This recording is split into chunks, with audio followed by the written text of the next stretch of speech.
Hello there. Welcome back to Figuring Out the Bible. This is episode 8. Today we're talking about Genesis chapter 8. Quick disclaimer before I get into it. This series is all about me going through the Bible one chapter at a time, giving my thoughts and theories and general ideas on the context and information given in that chapter. This is not at all authoritative except the reading portion, but then again, that's the authority of the Bible, not me. So, yeah, don't take this as educational, authoritative, anything like that. This is just for entertainment purposes and maybe to just, get the word out there and help people maybe see things from a little bit different perspective, Anyways, so let's recap a little bit. Chapter 7. Chapter 7, God sealed them up on the boat. Rain came. Springs of the deep burst forth. The flood hit. So everything flooded, and it ended off by chapter 7 by saying the waters flooded the earth for 150 days. So there's that. Let's get into the reading of chapter 8. But God remembered Noah and all the wild animals and the livestock that were with him in the ark, and he sent a wind over the earth, and the waters receded. Now the springs of the deep and the floodgates of the heavens had been closed, and the rain had stopped falling from the sky. The water receded steadily from the earth. At the end of the 150 days, the water had gone down. And on the 17th day of the 7th month, the ark came to rest on the mountains of Ararat. There's actually some potential for it not to be the mountains of Ararat, but Urartu mountains or something. There's some Hebrew is kind of a weird language, but we're not going to go into that. I'm not here to theorize, about that anyway. The waters continued to recede until the 10th month. On the first day of the 10th month, the tops of the mountains became visible. Okay, so I think it was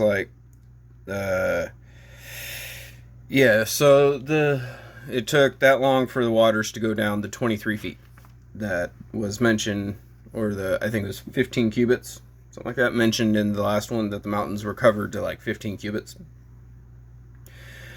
After 40 days, Noah opened a window he had made in the ark and sent out a raven, and it kept flying back and forth until the water had dried up from the earth. Then he sent out a dove to see if the water had receded from the surface of the ground. But the dove could find nowhere to perch because there was water over the surface of I can't talk right now. But the dove could find nowhere to perch because there was water over all the surface of the earth. So it returned to Noah in the ark. He reached out his hand and took the dove and brought it back to himself in the ark. He waited 7 more days and again sent out the dove from the ark. Then the dove returned to him in the evening. There in its beak was a freshly plucked olive leaf. Ooh. Then Noah knew that the water had receded from the earth. He waited 7 more days and sent the dove out again, but this time it did not return to him. Ooh. So it must be good, because animals aren't. The dove just simply didn't come back. By the first day of the first month of Noah's 601st year, the water had dried up from the earth. Noah then removed the covering from the ark and saw that the surface of the ground was dry.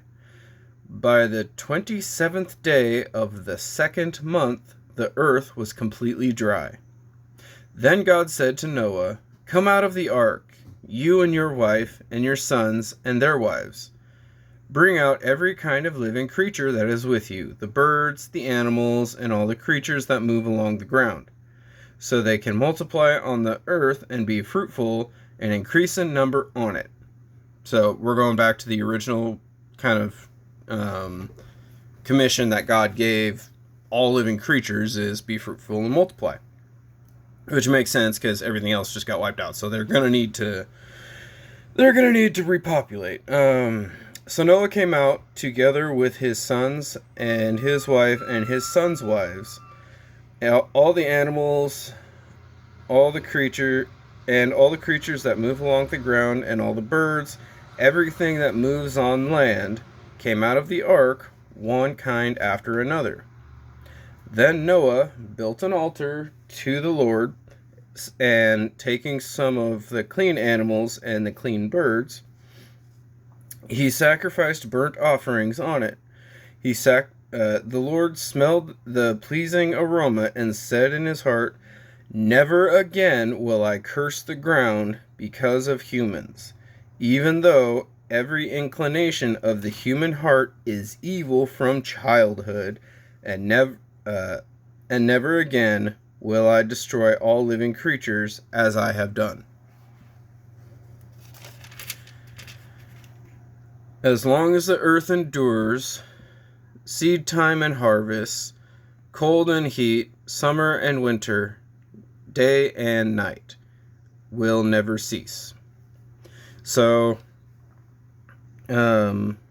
that's when the true promise of God never to flood the earth comes into play.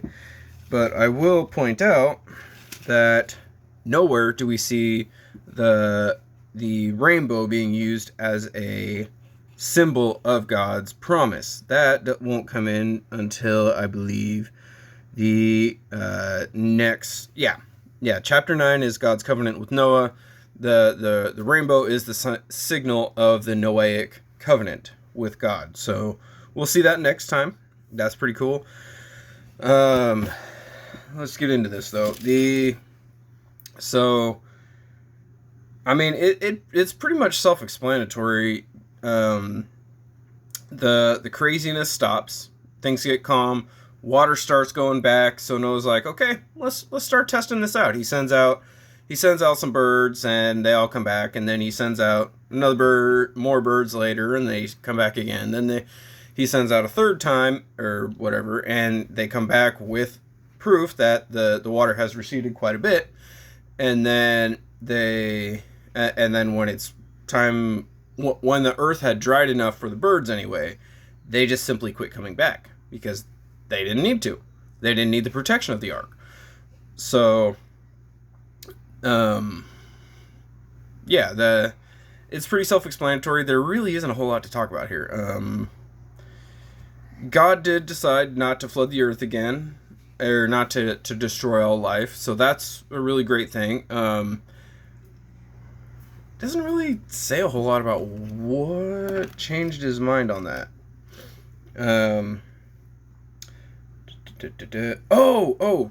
Silly me. It was because God decided that in his heart because of Noah's sacrifice. It's one of those days. When Noah sacrificed some of the clean animals, again, that would be animals fit for eating. Sacrificed them to the Lord, and the Lord smelled the pleasing aroma and said in his heart. So this is when God decides. He hasn't told Noah, he hasn't told any of us anything about him deciding not to destroy all life again. This is just him saying in his heart, "Never again will I curse the ground because of humans, even though every inclination of the human heart is evil from childhood, and never again will I destroy all living creatures as I have done. As long as the earth endures, seed time and harvest, cold and heat, summer and winter, day and night will never cease." So all things will stay as they are, as kind of our natural way of things will stay like this until the end times. And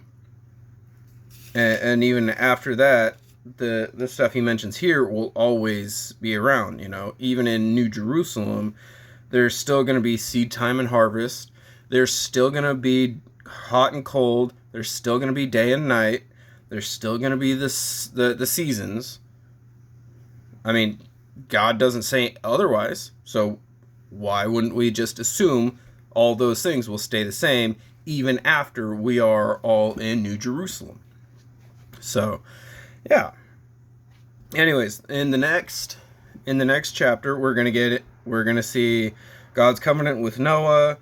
We're gonna see we're gonna see what happens to Noah and his sons afterwards. And we're gonna go all the way up through the end of Noah's life. So that'll be really interesting. Wow, he gets old. So I am so glad that you joined me for this. I hope I didn't ramble on too long or get too crazy out there.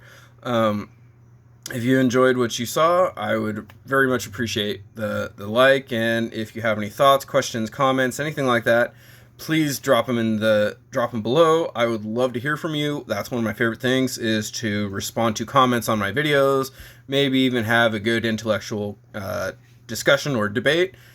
Whatever you'd like to do, just let me know, and I will catch you later. Goodbye.